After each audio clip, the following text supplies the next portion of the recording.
everyone, and welcome to the Capitol Theatre this evening. My name is Elizabeth McCarthy and I work with the RMIT Culture team, and I'm also the Program Director of the Queenscliff Literary Festival. I'm so thrilled to be here this evening interviewing a living legend of Australian cinema and screen and stage, Noni Hazlehurst. Thank you. Thanks, Elizabeth. Before I introduce you to Noni and we explore her extraordinary career and achievements, I would like to acknowledge the Woiwurrung and Boonwurrung language groups of the Eastern Kulin Nation on whose unceded lands RMIT operates. We respectfully acknowledge ancestors and elders past and present, and acknowledge any First Nations people here in the audience this evening. RMIT Culture is proud to collaborate with the Wheeler Centre to present this event at the Capitol as part of the Wheeler Centre's wonderful Spring Fling program of events. It is a tantalising array of books and ideas and storytelling throughout October that you can find out about at wheelercentre.com. Now, the work of RMIT Culture is to unite the university's creative programs and cultural collections, as well as the university's public cultural spaces, including this incredible theatre here. And Noni's film and television career is encapsulated in RMIT's AFI collection, which includes some incredible behind-the-scenes photographs and provides, as you can see on the screen right now, and provides a glimpse into Noni's creative process, her collaborations and her role within the screen industry. The AFI collection's scripts, correspondence and media representation provide a real deep insight into Noni's professional evolution.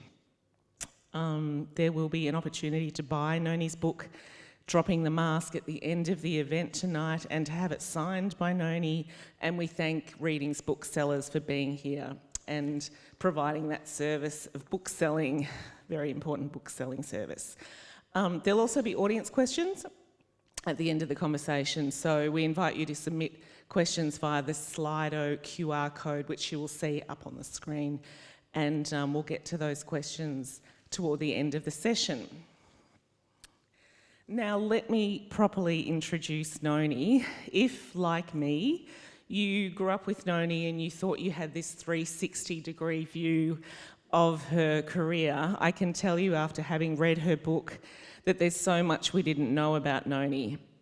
This is someone who's rarely stopped working in cinema, television, radio and on stage for decades.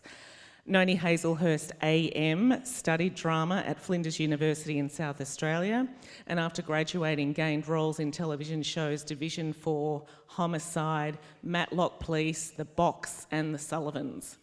From 1978 to 2001, she was a regular presenter on Playschool.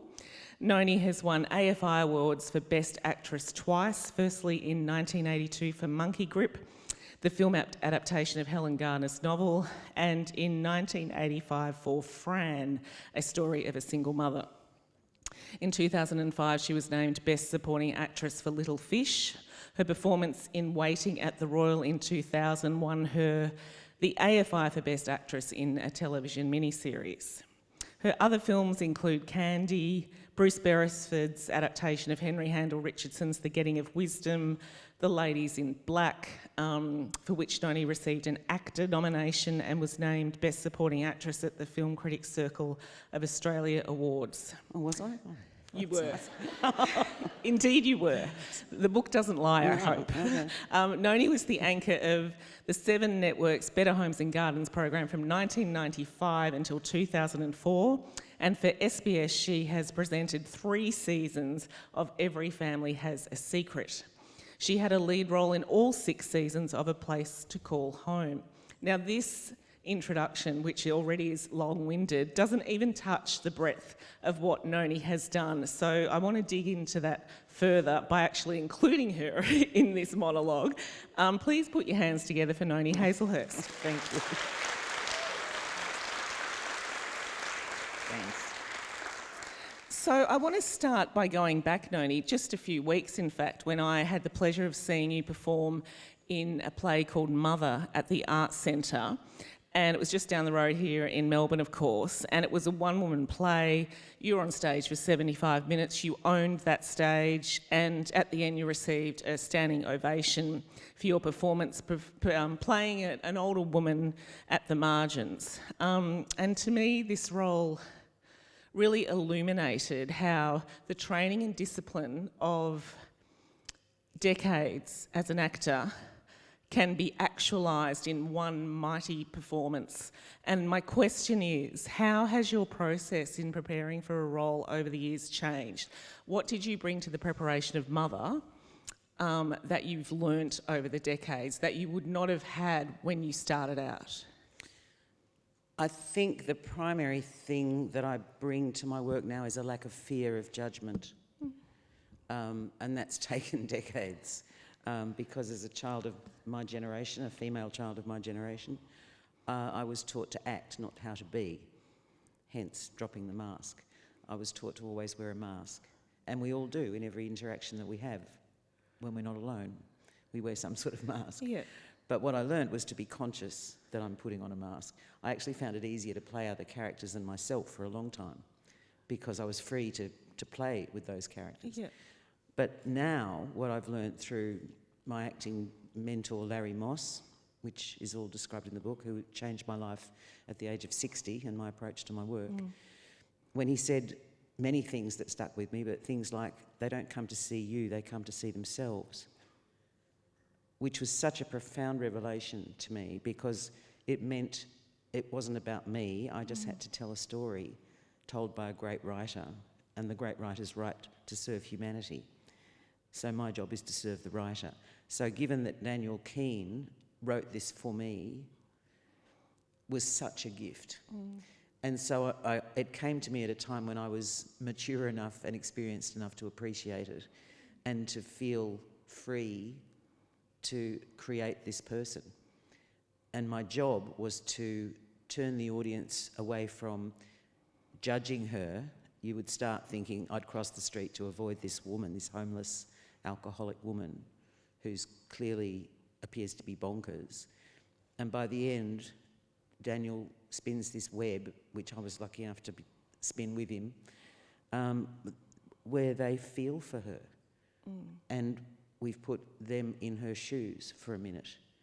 And we all understand that there, but by the grace of God go, most of us, older women particularly, but any of us, a series of bad choices or bad circumstances. So at the beginning of my career, I wouldn't have known what to do. I just wanted to be good and be offered nice things, you know, by people that I could learn from.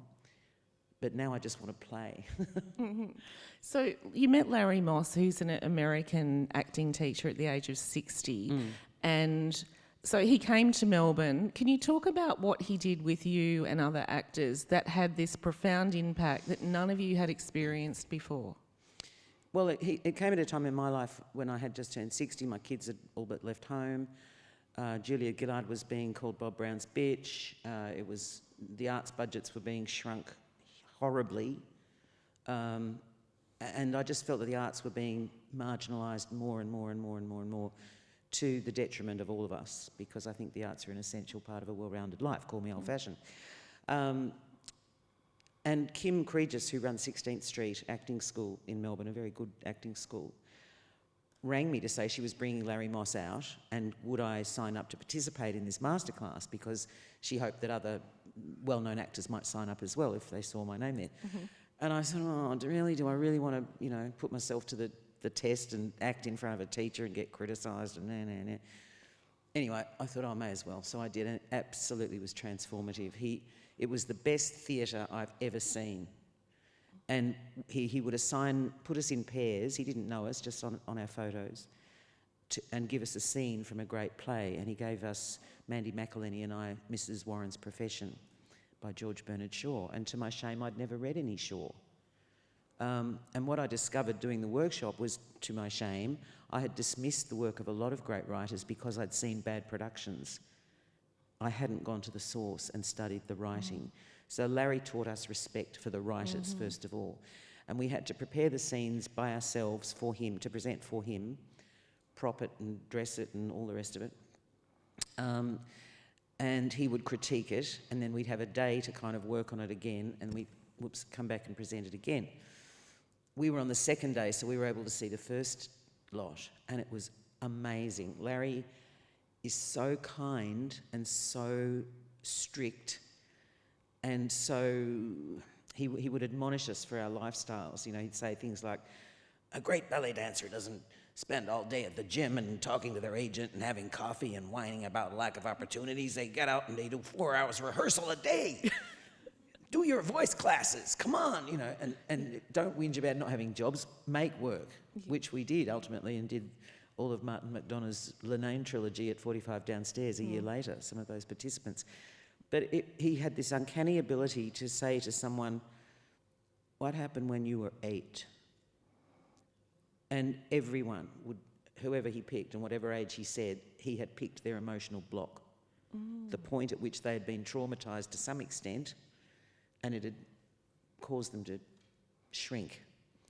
And so he allowed us to touch those moments and bring them out and realise that we were not alone in having these things wrong with us, and just use them so we could play the high stakes of the characters that the playwrights demanded.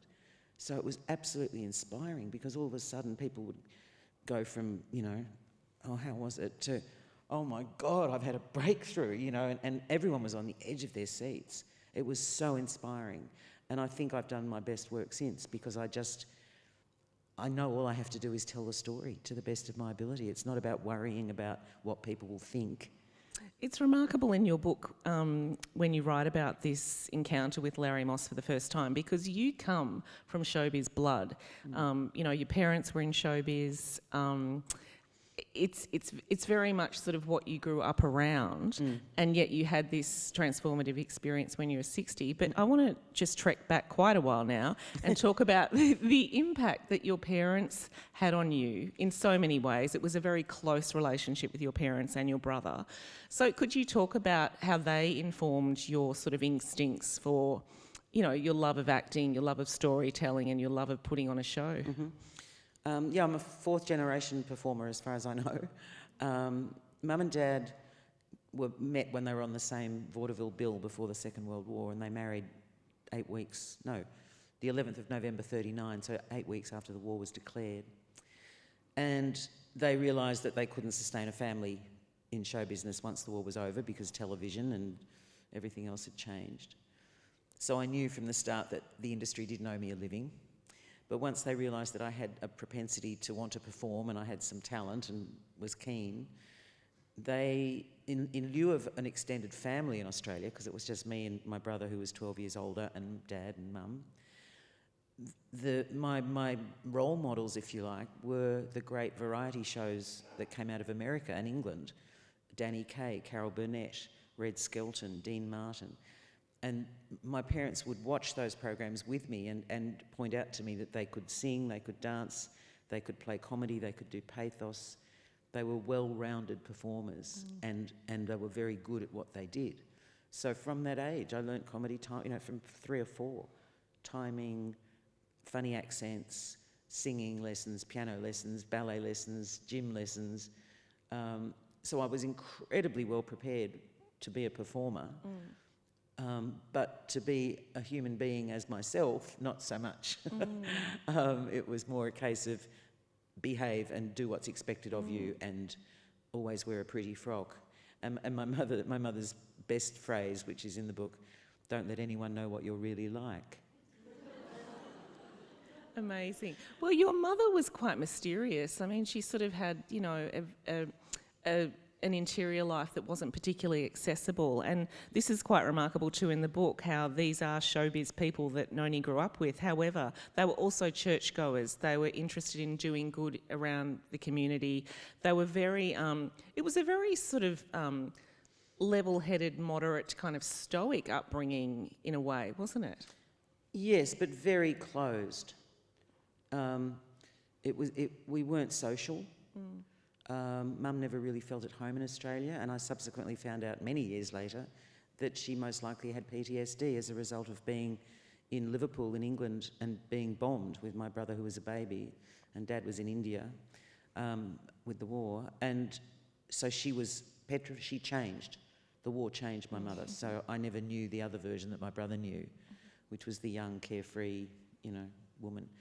But both of them were intent on protecting me from harm, which I can understand in retrospect.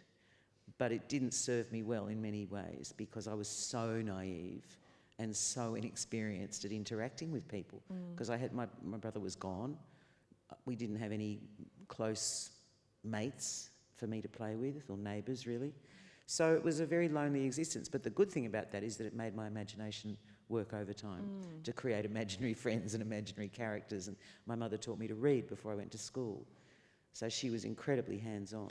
And I guess once you went to South Australia and studied acting at Flinders Uni, it maybe that sort of naivety and that hunger for the outside world actually activated a lot in you to want to sort of explore things as much as you could in terms of the arts. Well, outside life, university in the early 70s in South Australia with Don Dunstan and Gough Whitlam was like a slap in the face, with a wet fish. Feminism, Vietnam. We never taught politics in my house. Feminism wasn't even a word, I don't think, before I went to university. Our professor of drama at Flinders, Wal Cherry, and one of our tutors, Tim Robertson, were from the Pram Factory in the Emerald Hill Theatre Company. So radicalised political theatre. And all I'd ever seen was a matinee of Shakespeare, and I'd been in more plays than I'd seen. And a few musicals, so I didn't have a clue what was going on. And things happened like a guy got full marks for writing his name over and over for a literature exam. Extraordinary. And I was like, what? Because my education had been very formal. You learn something and you regurgitate it in an exam. And I've got a good memory, so I did really well academically. But it was like landing on a different planet. Yeah, and you had this lovely share house with other women, and what was it that made you feel like this is where I most want to be, working in the arts and performing? It never occurred to me to do anything else. Yeah, really. And there were only two options to train. My parents insisted I train, go to university, because they realised, what a dumb cluck I was and how naive and childish. And one was NIDA, which required an audition, which at 16 I went along and did. And John Clark, who ran it then, said, I did my rehearsed piece for him, and then he said, it was in a theatre and he was sort of halfway back, I want you to improvise Eve waking up in the Garden of Eden.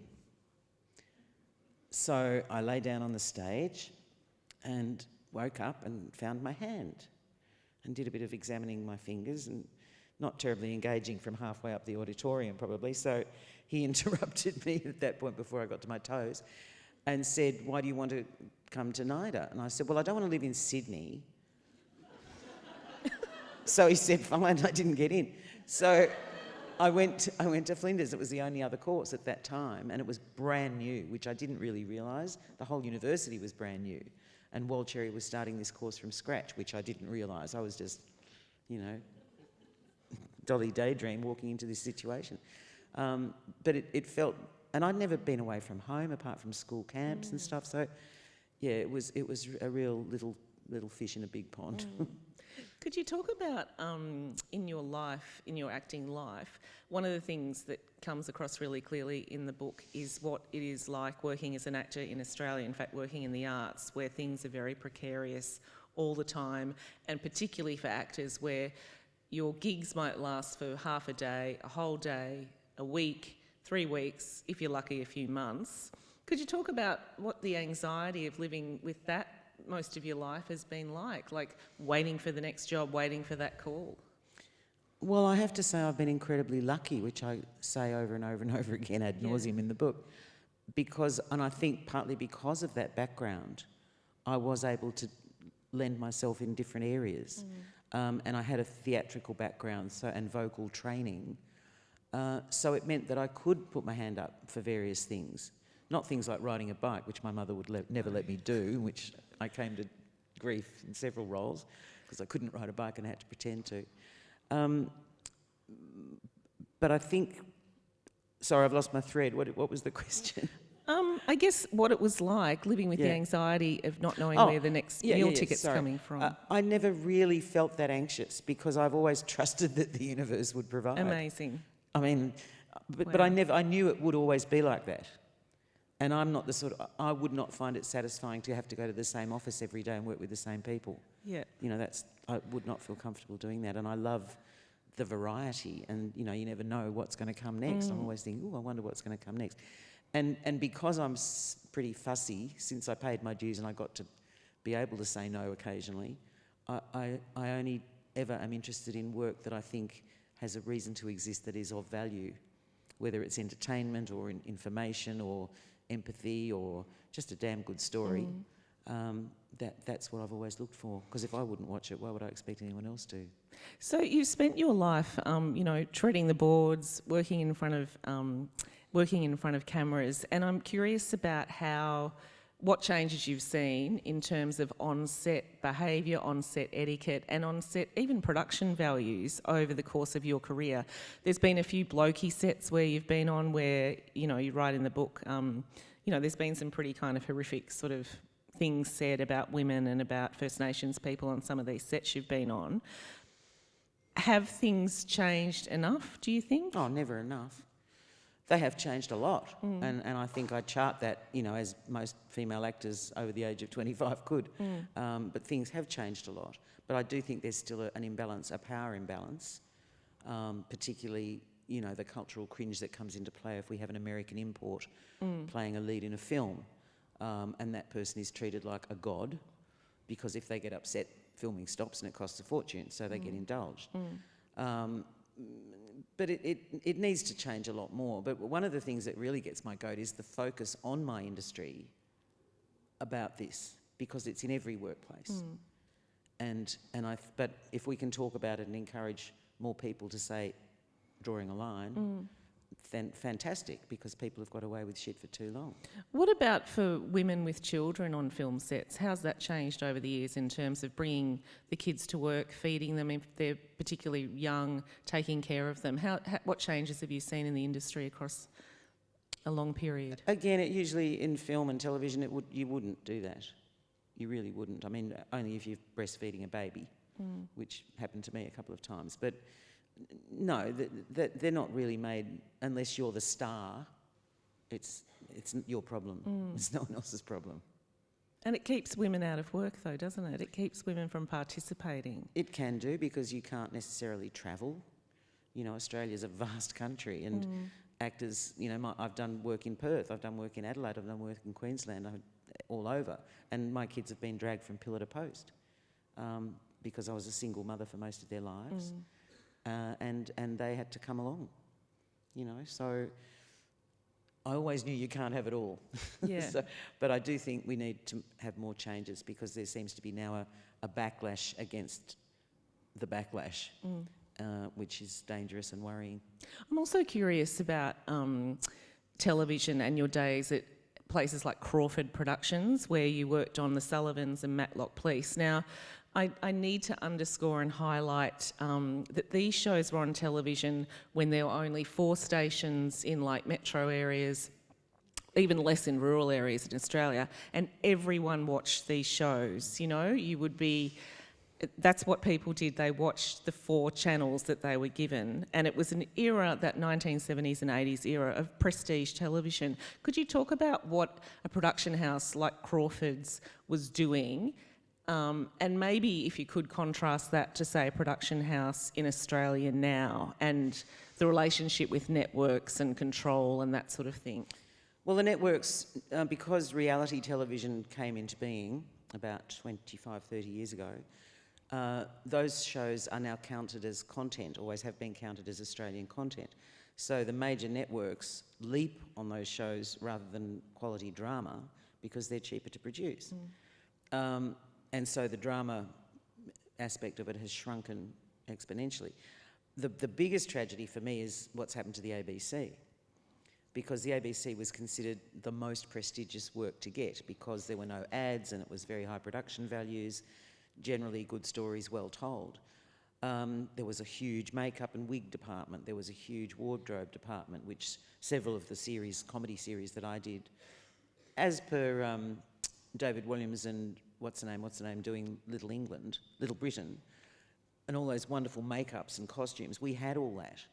But that's all gone. We had film studios at French's Forest. We had the Gore Hill studios. We had endless studios, and they were always full. Just churning out wonderful programs in every genre, every category. And now it's just a few buildings scattered around Parramatta or Sydney, or I don't know where they are, but it's a shell. It's an absolute shell. And yet we know we punch above our weight internationally with the quality of our work. And yet we haven't had enough politicians who are aficionados of the arts. You know, they like to have a photo opportunity with a banana in pyjamas or something, but they're generally, you generally don't see politicians at the theatre. Paul Keating was an exception. I think Albo goes occasionally to Belvoir Street in Sydney, and I know Tony Burke does, but the rest of them, don't see them for dust. They like to be there for the opening night, that sort of stuff, but no real commitment. And I think that's a real shame. So I do think we've gone backwards, and that our culture is poorer for it. You've sat on advisory boards and panels advising about the arts and advising about education for children through the arts. Could you talk about where you feel like you've had the most impact in, you know, championing and advocating for change? Oh gosh, I don't know if I've had any impact, but Playschool made me realise the importance of the preschool age group, and how confusing the world was to small children. You know, we can barely as adults navigate and negotiate this world. And we have choices. You know, we can walk away or turn the television off or turn the radio off. Little children can't. And there's an excerpt from a speech I gave for the National Playgroups Association in 1990 in the book, where I talk about the danger of unsupervised access to television that's unsuitable for a preschooler before the internet, before devices, before any of this stuff. And it's only gotten worse. So that, to me, you know, I've served on several child welfare agencies' boards and as a patron or ambassador, and was able to meet a lot of the families who are helped, you know, parents who have no idea how to raise their kids because they were never given any opportunities to know anything kind or benevolent. And I realised early on that Playschool at least exposed a child, twice a day, or whenever you watch it now, but twice a day, 5 days a week, to people who love them unconditionally and have non-judgmental acceptance of them. And for many children, that we were the nicest adults they had contact with, even through a vicarious medium like television. So that's a real responsibility. And it made me, you know, the responsibility that I felt to an adult audience, I felt trebly to this child audience, because I knew the impact that interaction had on a child watching, as opposed to the "hi kids" approach, which is, you know, it's not personal and it doesn't authenticate and validate that child's existence and authenticity. So you were doing Playschool when you were really young, and I want to know how you learnt to talk to a child through the television set. It took a while. I was 29 when I started, but I looked about 12 because I had pigtails when I did the audition, and they thought I was too young. So I looked a bit more mumsy and I got the job. At first I was frightened of the camera because actors are taught to ignore the camera. And I was more self-conscious about the crew watching me doing the stuff than I was really focusing on the camera. I was trying to perform well and get it all right. And it was a 32-page script with no auto cue that we rehearsed 5 times before we ever taped it. And we taped it as live. So it had a sort of organic ebb and flow to it. But initially I was very much, you know, hello, and very bright, and Joyce Grenfell, if anyone remembers Joyce Grenfell. And my favourite co-star was John Hamblin, late wonderful John Hamblin, who I always thought was a bit slack because he appeared to sort of make things up occasionally, and not always, you know, he sang in the key of Zed Blunt, as he would say, and I thought, I sort of thought I should be extra good, you know, to make up for him not being exactly right. And then I saw this program with the two of us back, and I couldn't take my eyes off him, because he was not performing, he was playing. and being, and he was alive and absolutely enchanting. And so he gave me permission to not be perfect. And indeed, that was a revelation that the Playschool producers taught me. If we messed up, they didn't want us to stop tape. They want us to model problem solving and adapting. And my father was the sort of person who said, if you get 98 for an exam, what happened to the other 2%? And the Playschool mantra was practice makes progress. Hallelujah. There's no such thing as perfection. So, and that's the joy of striving to make it as good as it can be. But don't worry, because you'll never achieve perfection. So yeah, he taught me a lot about the French word for acting is jouer, to play. And yet so often, because we're self-conscious or judgmental or worried about judgment, we don't play, we perform. And it's that's not connecting. You don't connect like that. Is Playschool still the show that most people want to talk to you about when they Every day. stop you on the street? Every day of my life. What do they want to say to you? What's some of the feedback in? I love you. When my oldest son was about 8, he said one day, "Why does everyone think you're so wonderful?" And I said, "Because they don't know me like you do, Charlie." Oh, right, yeah. But yeah, and it's it's done a great deal for my career because it gave me a really wide demographic. There's now people who I perceive as being my age almost who say, "I grew up with you." And I go, "No, you bloody didn't." But they did. So, that's a lot of generations of 3-year-olds from 78 to 2002. Yeah. So, and their parents and their grandparents and their carers and the older kids who go back and watch it when they're sick home, home from school, because it's nostalgic and comforting. Yeah, and alongside this career in Playschool, you're also doing really gritty stuff as well. I know. And because we're in Melbourne tonight, I need to ask you about Monkey Grip. Mm-hmm. It was a breakout cinematic role for you in the early 1980s. It was set in Melbourne's inner city, based on Helen Garner's classic novel, which, if you've read it or dipped into it in the last few years, it's kind of like a love letter to inner city living in Melbourne in the 1970s, really. Could you share with us some memories of that film shoot? And also, what was it like to go to Cannes to promote that film and encounter how Europeans revered cinema? Well, that's going to be a long answer. Okay. Look, I read the novel when I heard they were making a film, and I was doing getting ready for a 3-play season with the Sydney Theatre Company. I think I was working with Mel Gibson in a production called No Names, No Pack Drill at the Opera House. Was that the one you threw up? That's the one I threw up just as he was about to kiss me. Nothing personal. And I auditioned for I bought the novel, read it, a lot of great female roles, semi-autobiographical novel on Helen's part. And did the audition for Pat Lovell, who was the producer, and Ken Cameron, the director, and was offered the role of Nora, the lead, which blew me away. And I was in every scene almost.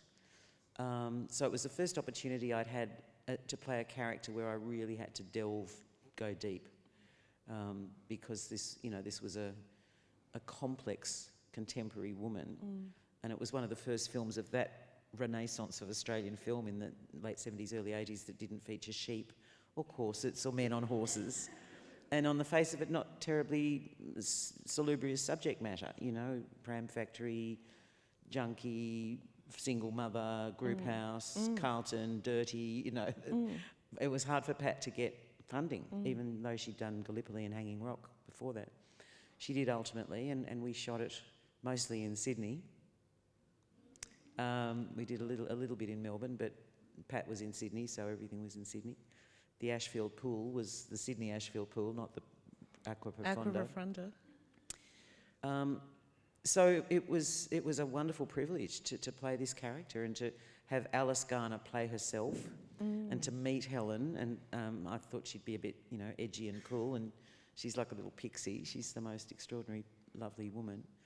And she allowed me to kind of observe her and Alice together, because very different relationship, me and my mother, to Alice and her mother. Very open and honest, and Alice is very wise.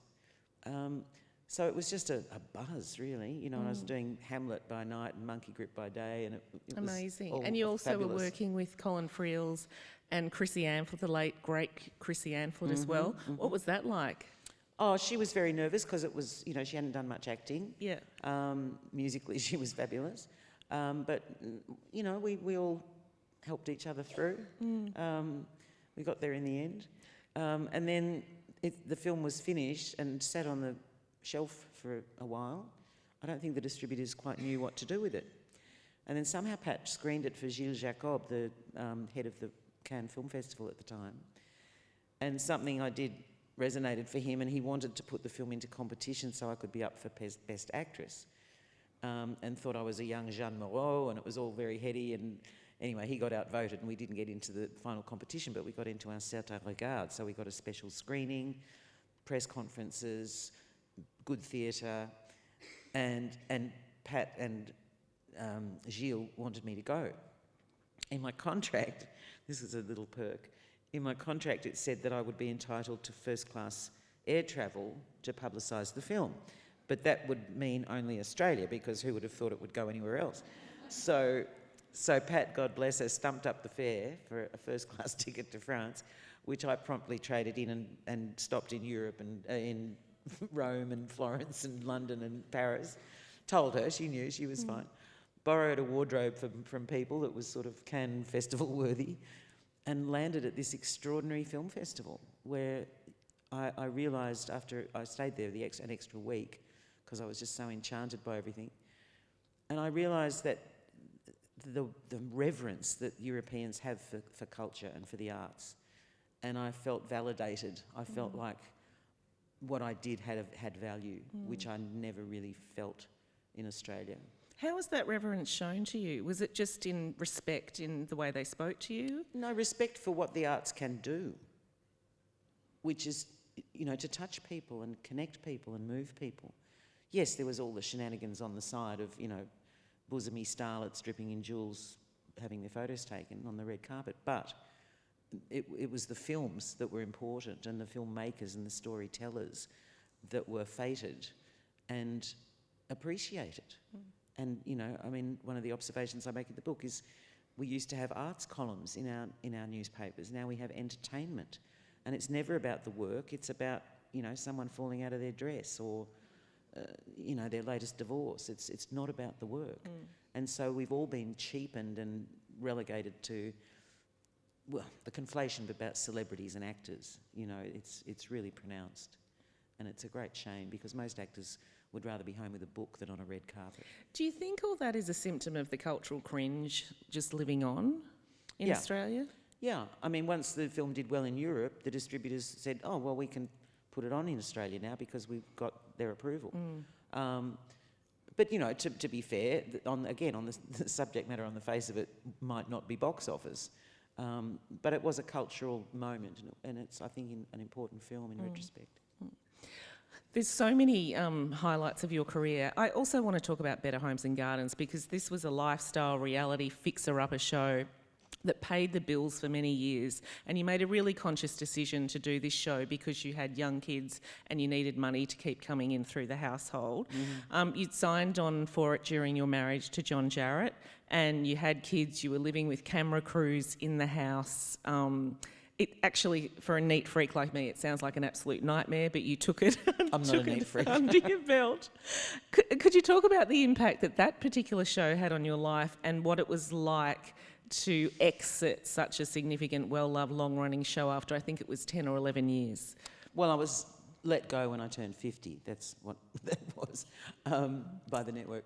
I was initially asked to host a show called Family, which was going to be a new lifestyle show, talking about blended families and step-parenting, and I thought my work as an advocate for children meant that I would get away with that and not, you know, fracture any credibility I might have had amassed as an actor. And we did the pilot, and because there were no reality shows really to that point, apart from Sylvania Waters, what they hadn't counted on was that Australians were quite diffident and not all that backward. They were pretty backwards in wanting to come forwards and state their case. And I wasn't that experienced an interviewer. I'd done some radio, but I certainly hadn't interviewed families of different generations on a camera. And when we got to the location to talk to these families, they were all in their Sunday best and there were no problems whatsoever, and it was all fabulous, thank you very much.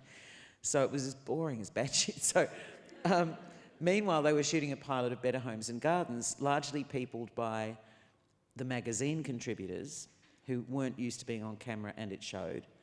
And the host that they chose was the dear late Hazel Hawke, who had wonderful skills and talents in many areas, but presenting a lifestyle show wasn't one of them. She was clearly not comfortable. And so they cancelled Family and asked me to host Better Homes. And I thought, what do I do here? Because I don't want to pretend I can grout or I know anything about styling. I have no particular taste other than op-shop chic. And I looked around our house. We'd bought a really dilapidated, literally falling down weatherboard Federation cottage in the Blue Mountains because it's all we could afford, a deceased estate. And John had already built an A-frame house, kit home, renovated another house. And I looked around and I thought, well, we're sort of the demographic. You know, we're a couple with young kids trying to make the best of what we've got. And I said, the DIY guy in the original pilot was the magazine's architect, and he wasn't happy about being a DIY guy. So I talked to John about it, and we offered ourselves as the hosts. I was the sort of presenter, and he was the DIY guy. And I wrote all the openings and closings to reflect what I was actually doing in my life, making sandwiches, organising something for the holidays. So it was Playschool for adults, really, and deliberately so. I mean, the same philosophy. We don't assume that everyone's got a huge disposable income. So it was about life hacks and just tips, basically. So yeah, I did it for 10 years. Unfortunately, John formed another relationship with one of the producers, so I did the last 5 years on my own. But I was incredibly fortunate because it gave me some financial security for the first time in my life as a single mother when I really needed it. So, it was swings and roundabouts. And I did do some other acting work during that occasionally to keep my hand in, but no, it was all consuming. I had no idea how relentless it would be. And what was it like as an actor to actually have to be more yourself on screen and to reveal yourself and to sort of peel away some layers and drop the mask a little bit? Well, it wasn't difficult because of Playschool. I was so used to talking to a camera. I was quite at ease. In fact, one time I was about to do a hosting in my kitchen, and I think we'd split up at that point, and I was not in the best of frames of mind, and the cameraman leaned forward just before the take and said, "Sparkle." And I said, "When you say effing action, I'll sparkle, and not a moment before." You save your sparkle for when it's really needed. But yeah, I loved doing it. Again, I was just talking to one pair of eyes, like I did on Playschool, and I was able to be authentic in the sense that, yes, I had a mask up of being a competent presenter and a coping mother, but I was able to kind of have my own truth within that until it all got a bit silly and they started sending me off to places that had no relevance, and the promos department mentioned a lot in the book. And how did you deal with the dissolving of the marriage and sort of having to, the show must go on sort of philosophy? Oh, I got through it somehow. You have to. They did want you to do sort of a tell-all interview, didn't they, at one point? The network did. The both of us, to explain what had happened. Mind your own business, I thought. I loved that you just put your foot down and said, I'm not going to do that. Well, I knew that if we did that, it would be forever run. Every time either of us did an interview for anything, that would be what they would run, just like now they run old Playschool things at me. That would be the thing, the go-to. And we didn't know anybody anything at that point. We just wanted to I just wanted to lick my wounds to the best of my ability while being on national television. But the beauty of it was that without that sort of tension that had been between us for so long, it sailed along. And I was able to do 5 more years and be at home at least. That was the primary thing. I didn't want to be touring and travelling all the time. So even though we shared the house with the film crew, I was at home, and that meant a lot to me. Several years ago, during COVID, you were looking at French real estate online, and you did something that's very in keeping with the wild abandon theme of Spring Fling this year. You procured yourself a house in the French countryside. You write in the book that for the first time in your life at 65, you made a decision purely for yourself. What's that location and atmosphere brought to your life and brought to the way you feel about yourself now? Well, there was a real visceral connection with this area, which is just over the border of the Dordogne in a suburb, not a suburb, a village outside of Limoges, about an hour out of Limoges. And I just feel at home there. But the main thing for me is that I'm anonymous there, that I don't have to have a mask up. I don't have to have the mask of Noni on when I go out. I can just be another little old lady in the market with my Jeep. And I can be the observer, not the observed. And to an actor, that's quite valuable. There are no expectations of me, although I did hear that one of the villagers had Googled me and they were quite disappointed that I wasn't swanning around in a caftan with a cigarette and a long holder, being an eccentric artiste. That could be your next act. Yeah, the next mask. Yeah. So it sort of liberated you and made you feel like you have a bit more freedom in your life, because you are very much a household name here, and I imagine your day-to-day life would be hard to sort of navigate without being, hoyed on the street. Oh, people are generally really pleasant. Yeah. If I don't want to be recognised, just wear no makeup and look grumpy. It's kind of and people go, nah, Cody. We have some audience questions that we might get to. So we've covered a few of them already. Let me just scan through a few of them. What do you think is the key to creating meaningful children's television? Having been a hands-on parent, first of all, I don't think you can assume that you know what it will entertain or absorb children unless you've had really close personal connections with children of varying ages. I think that's, and respect for the audience, for the child. Just care, A lot of films and television shows that are supposed to be for children are suitable for a particular age group, but not for young children.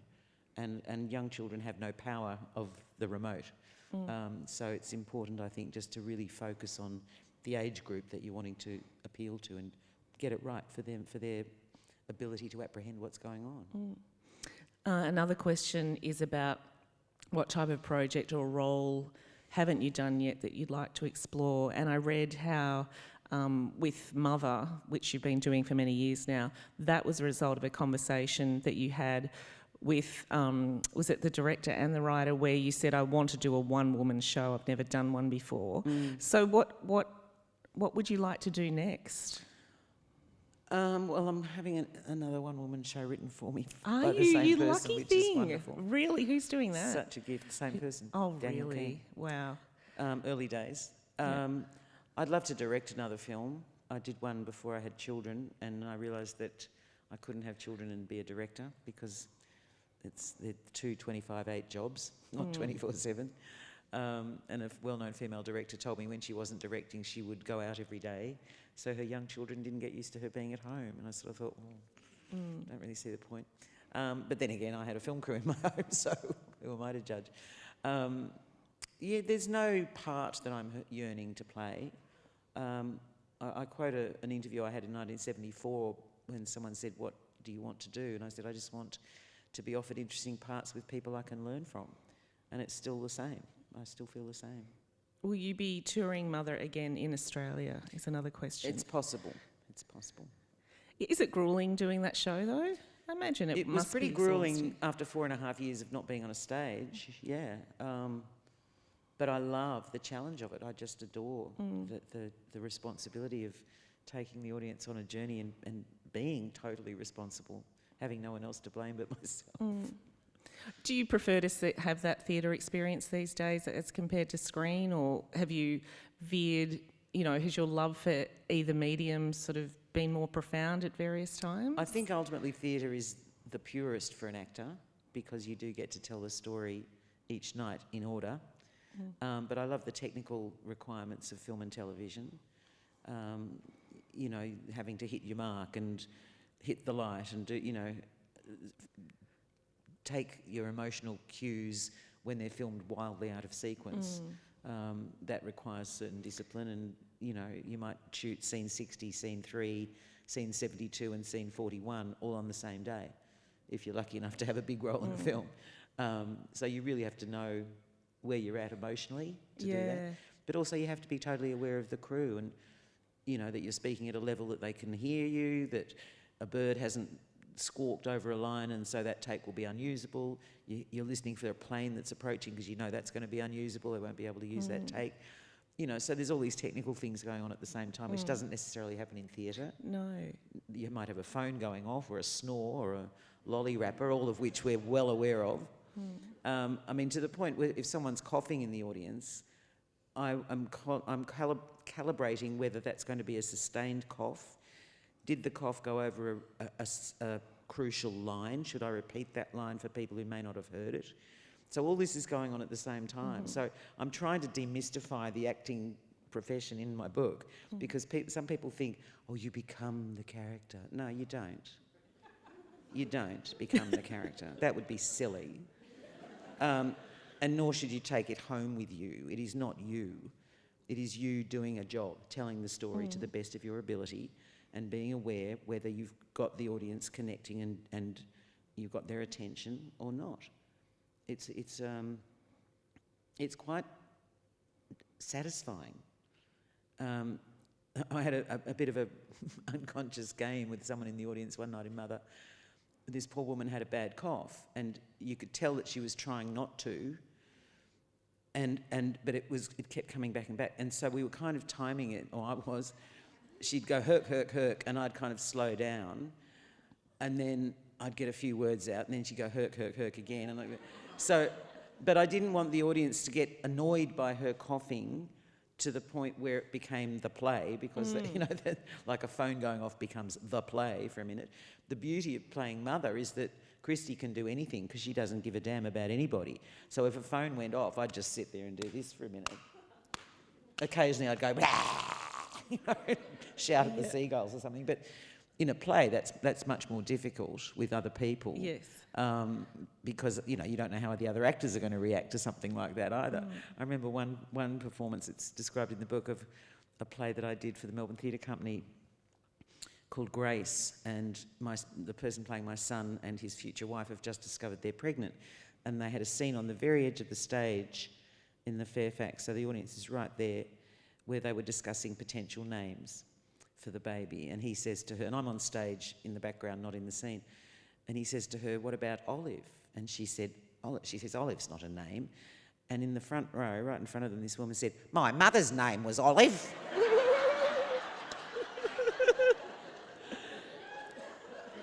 Now, at that moment, you have a choice.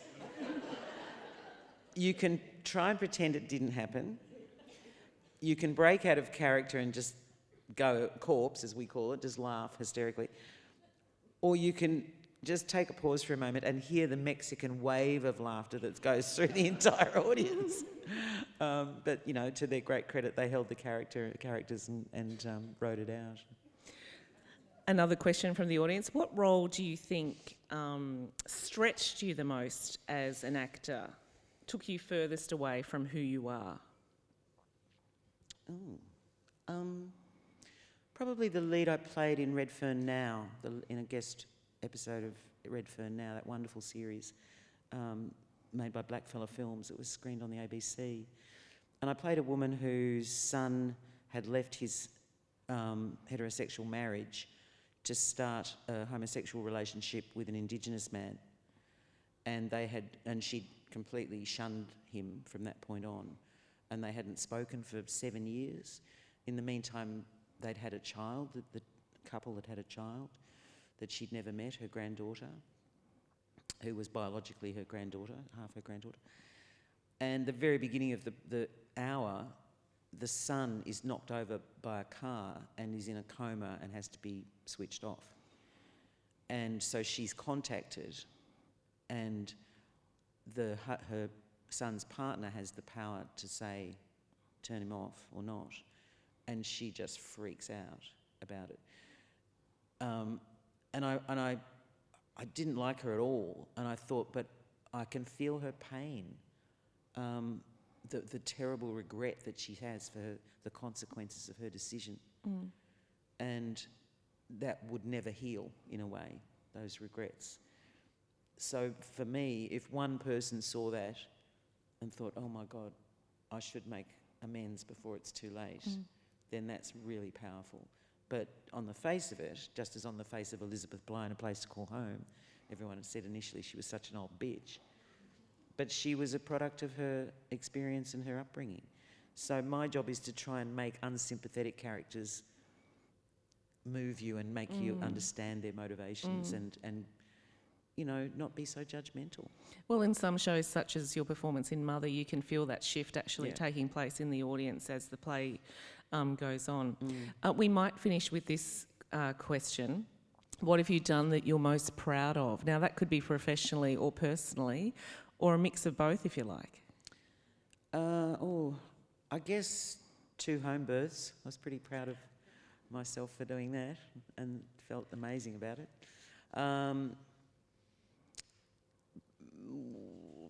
I guess the work that I've done as a result of Playschool, and what, you know, how that formed me and changed me. But I've tried to do things that I wouldn't regret professionally. Done plenty of things I regret personally, but professionally, no, I've really tried to chart something that I could be proud of, you know, to choose things that I felt had a value and a reason to exist that was of value. So, you know, I would have loved to have worked more overseas, but I was offered a couple of things and they just didn't turn me on. So, and I ultimately wanted to tell Australian stories. So, you know, I was sort of looked at by the English as being colonial, whereas I thought of myself as English until I went there. And realised I wasn't and didn't particularly want to be. There are so few women in Australian entertainment, I'll call it, just to cover screen, stage, television, who have had your longevity. And the other person I can think of that springs to mind immediately is Robin Nevan. And you've worked with Robin. Do you have sort of, I mean, have you two sort of had conversations where you've talked about, you know, your lives as show women? No, because when we're working, you don't get those opportunities. You know, it's not... We don't socialise as such, but we've met, worked together on several occasions, and you know, I was horribly intimidated by her at first when she was running the Sydney Theatre Company, and she employed me with her to be in a 2-hander directed by an Englishman who'd never met me. And you know, when we did an interview together early on in rehearsal, the journalist said, "Why did you cast Noni?" And Robin, I thought she was going to say, "Oh, because she's incredibly talented and be wonderful in the role." And she said, "Well, I can't think of anyone I'd prefer to share a dressing room with for 9 weeks, frankly." Okay, thanks. And at one point, neither she nor the director had given me any feedback. And I was quite daunted because I'd played her maid about 15 years earlier when she was already a legend, you know, and here I am in a 2-hander that Judi Dench and Maggie Smith had done in London, the first production the year before. So I was a bit Frank Woodley about it all. And no one had said anything to me, and I was starting to get a bit paranoid, and she walked in, and what people don't realise about Robin is she's almost blind. She really can't see you. Oh, yeah. And she looks like this. She's looking, and people go, "Oh, shit." And she walked up to me in rehearsal and she went, "I want to talk to you at lunchtime." I went, "Oh God, I'm sacked. I'm going to be sacked. That's it." And then she turned around and walked off, and I was just sick. And then at lunchtime she came, I was like this on the balcony at the wharf in Sydney, and she came out and she said, "What's the matter?" I said, "What do you want to tell me?" And she said, "Oh, I want to know if you want to be in the first 2 productions of the Rospacker Theatre." Oh, God. And I said, "Oh, I thought you were going to sack me." And she went, "Oh, don't be ridiculous, mate." So that's sort of become our fun thing, yeah. Wow. Don't be ridiculous. I can just imagine her saying that to you in exactly that same tone. Yeah. Noni Hazlehurst, it's been an absolute pleasure to meet you and to talk to you tonight. Thanks, the Elizabeth. book is called Dropping the Mask. It's a fabulous memoir. It's kind of a potted history of Australian screen and cinema and television. I highly recommend that you grab yourself a copy, which you can do straight after Noni and I shut up talking. And Noni will be here signing books. Please put your hands together for Noni Hazlehurst. Oh, thank you. Thank you. Thanks, Elizabeth. Thank you.